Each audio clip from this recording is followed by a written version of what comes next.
Hello, friends, and welcome to Empower You 2 podcast. I'm your host, Natasha Paris, and I'm excited because you are in the building with me. You can be anywhere in the world, but you have chosen to be here with me, and I am so humbled and appreciative. Let me tell you about this show. Each and every single week, we continue to empower you to greatness that is truly going to help you, whether you are a person that have experienced a heartbreak, have gone through a divorce, or have endured levels of trauma of any kind, or you're just a person trying to rebuild their life and themselves, and now you are finally ready to live a life full of abundance, joy, and peace, then this show is for you. So with that said, thank you again for being here. I am extremely grateful. I'm excited to be on this journey with you because together we are empowered for greatness. You ready? Let's go.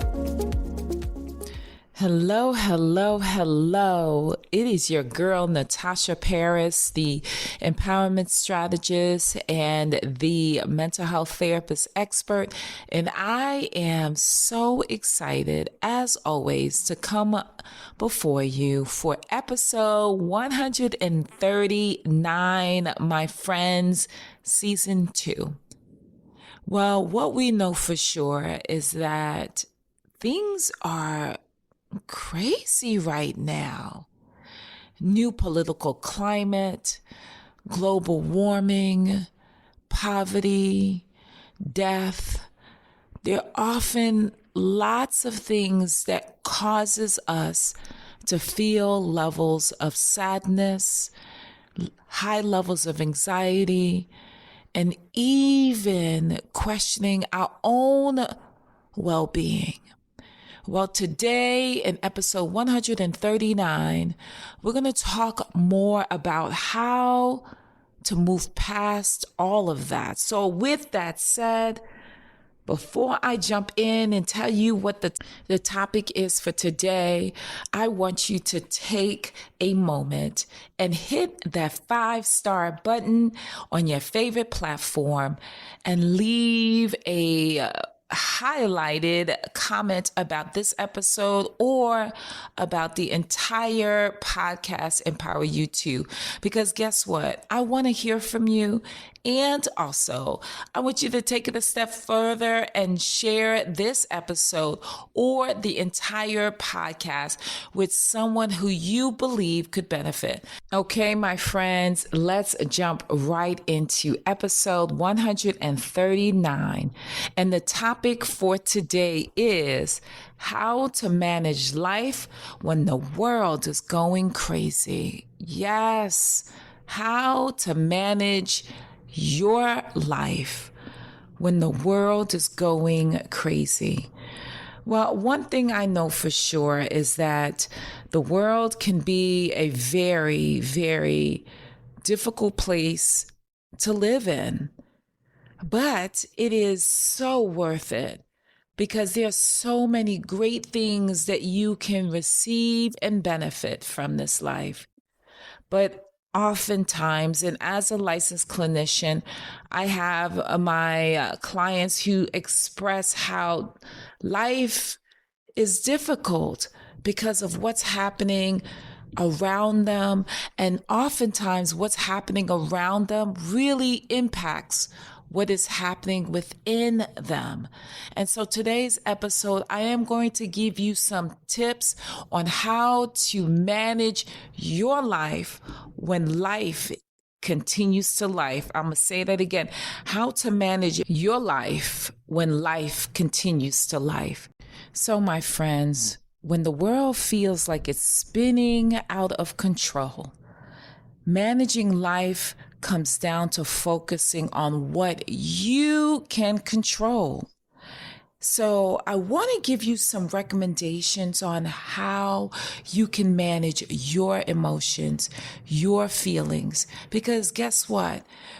We would like to change situations outside of ourselves, but we are only banging our heads against a wall, or as I often say to my clients, trying to push an oak tree that have been there for almost 200 years, and you're trying hard to push that oak tree further to the left or further to the right, and you become extremely exhausted, extremely frustrated, because that oak tree, which has lots of deep roots, won't go anywhere because you're pushing it. And that is what life looks like, trying to control things that you do not have the ability to control. And so let's talk about, how do you manage yourself? The first thing is, I want you to take a deep breath. Just take a deep breath. Breathe in through your nose and then exhale through your mouth. Take a deep breath. Taking a deep breath not only slows down your breathing, but it also calms the nervous system and releases tension in your body, which often is increased when hearing bad news. In addition, breathing also helps to reduce stress hormones in the body by releasing something we know as endorphins. And endorphins help you feel more relaxed. It provides clarity to your thinking, and also it allows you to see differently than what you were looking at before. So that's the first thing that I want you to do. The second thing that I want you to do is, I want you to limit your news intake.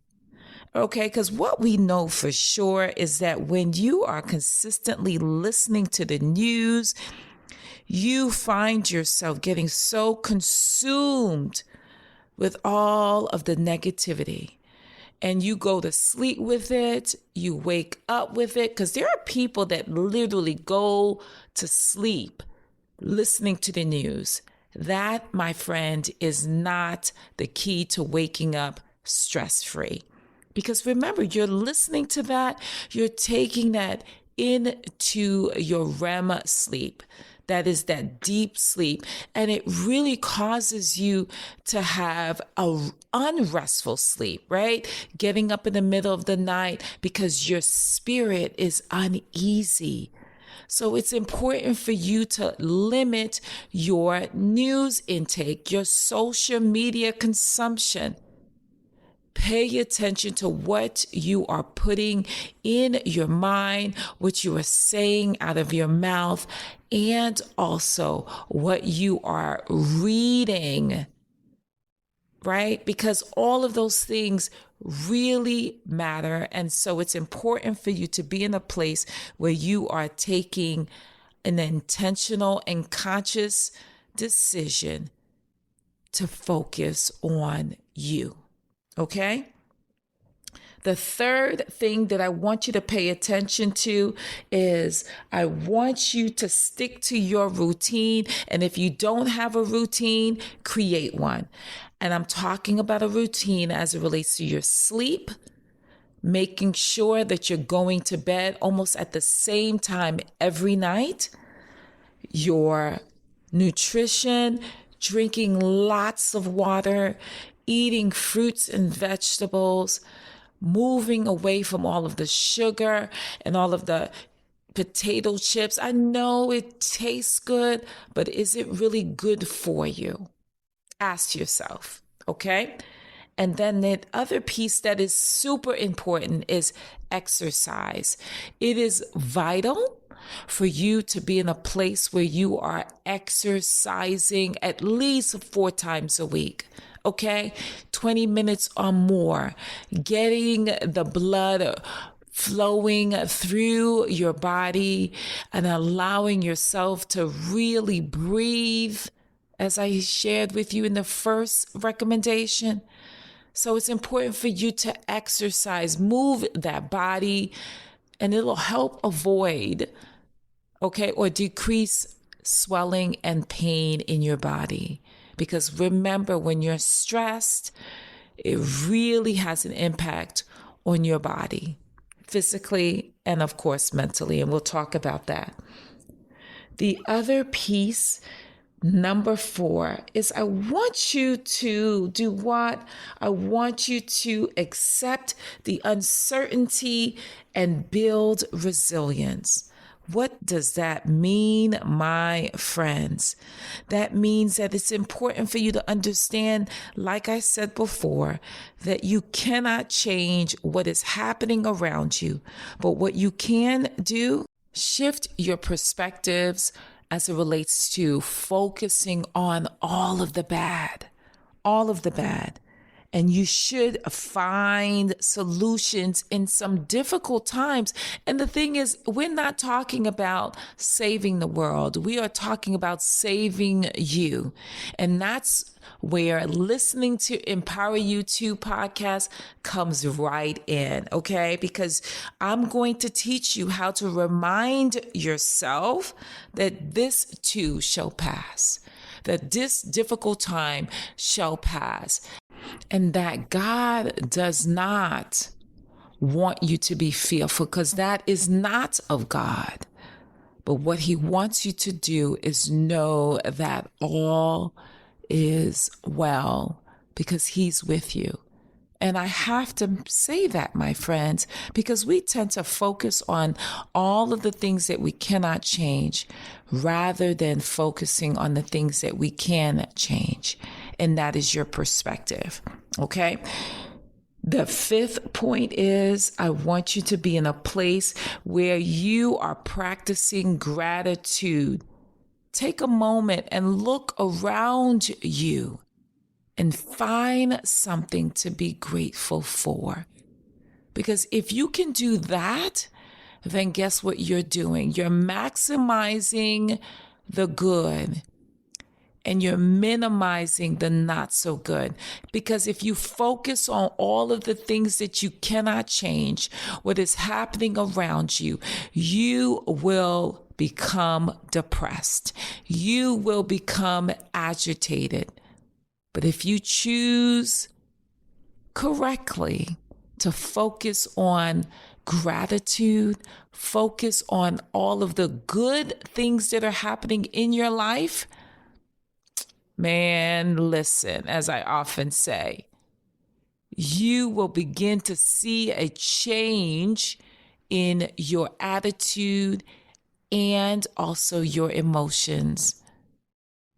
Number 6, meditation. Oh, come on now. Meditation and prayer matters, my friends. Oftentimes we are so in a rush, we forget that meditation and prayer is a necessity. It is not a luxury, my friends. It is a necessity. Ask yourself, when was the last time you meditated? Okay, let me go a little further. When was the last time, my friends, that you prayed? That you prayed to your higher self, which is God. Come on now, my friends, that you ask God for guidance, that you asked for peace of mind. Because when you ask, you shall receive. Yes, you shall receive. So prayer and meditation is vital. And one of the last things that I want to say to you, my friends, is that it is important for you to stay connected. Stay connected. Surround yourself with supportive people, people who are positive. It is important for you to have meaningful conversations with friends, loved ones. Because what I know for sure is that when you are surrounded and engaged in a community of individuals who want more, your focus moves away from the things that you cannot change, and it moves in the direction of change. So, my friends, as I recap, and I want you to know that I am here for you. First thing is, I want you to take a deep breath. Just breathe. Okay. The second is, I want you to limit your news and your social media consumptions because it can be somewhat negative. No, not somewhat, oftentimes negative, okay? And so I don't want you to get that into your spirit so much so that it really dictates the kind of life that you have, the kind of sleep you have, and the kind of food you eat. I hope you're hearing me, my friend. I really do. Number three is I want you to get to a place where you're sticking to a routine with your sleep habits, your eating habits, as well as your exercise habits. Get on that treadmill, go walking and feeling and receiving nature. Do that often. Okay. Number four, I want you to be in a place where you begin to accept the uncertainty of life. Because look, if you feel and know that you can control everything, then you have already lost, my friends. I'm just being very 100 with you, right? 100. You have lost because you are trying to control something that you cannot control. So be in a place where you're like, okay, things are going to be what it is, and I'm going to find something good within it, regardless of what it might look like, which leads me to say it's important for you to look around you and find something good that is happening for you. Not happening to you, but happening for you. Because it's in the gratitude that you will get better. It's in the gratitude that you will feel a sense of peace. And it's in that gratitude that you will be willing to help others who are also feeling what you're feeling. Okay. And my last piece is meditation and prayer. When was the last time that you meditated? When was the last time you spoke to your God, your creator? Because if you have not done it in a while, okay, today is the day. The day is today. So with that said, you know what I often say as I close, I want you to be empowered for greatness, because without greatness, there's no you. And without you, there's no greatness. See you in the next episode, my friends. Bye.